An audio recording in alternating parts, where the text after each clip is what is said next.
পায়ে পায়ে উড়িয়ে ধুলো 21শে জুলাই ধর্মতলা চলো স্লোগানকে সামনে রেখে শহীদ দিবসের সমাবেশে কর্মী সমর্থকদের নিয়ে যাওয়ার লক্ষ্যে বড়জোড়ায় আয়োজন করা হলো তৃণমূল কংগ্রেসের পদযাত্রা ও পথসভা।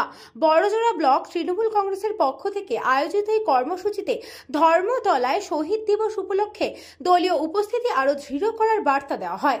পদযাত্রাটি এদিন শুরু হয় উন্মেষ হল থেকে বড়জোড়া মালিয়াপাড়া রোড পরিক্রমা করে বড়জোড়া চৌমাথায় শেষ হয় পদযাত্রা।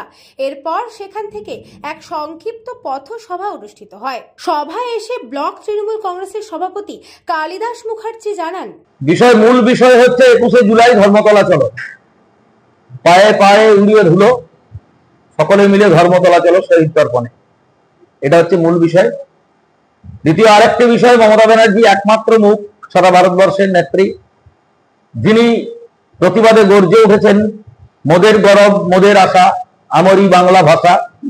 বাংলাভাষী মানুষদেরকে যেখানেই দেখছে বিজেপি শাসিত রাজ্যে, এখানেই তাদেরকে বাংলাদেশি তকমা লাগিয়ে, রোহিঙ্গা তকমা লাগিয়ে তাদেরকে বাংলাদেশে পাঠিয়ে দেওয়ার ব্যবস্থা করছে।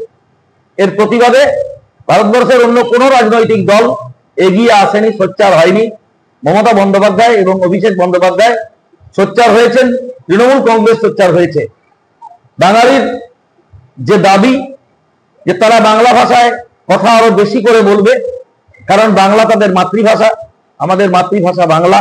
সভায় বড়জোড়া বিধানসভার বিধায়ক অলোক মুখার্জি জানান, এবং এই মিটিংটার একটা তাৎপর্য হচ্ছে 2026-এ নির্বাচন এবং যতগুলো উপনির্বাচন হয়েছে বা নির্বাচন হয়েছে, সমবায় হয়েছে, সব দিদির ডাকে কিন্তু জয় জয়কার হয়েছে।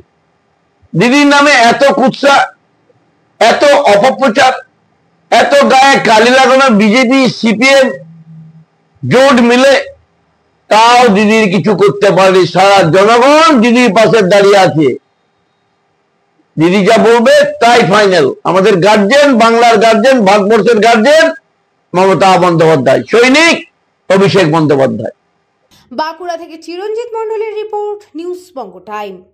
এই খবরটি নিবেদন করছে স্বামী বিবেকানন্দ ইউনিভার্সিটি, আপনার সন্তানের স্বপ্নের ভবিষ্যৎ গড়ে তোলার একমাত্র সঠিক ঠিকানা।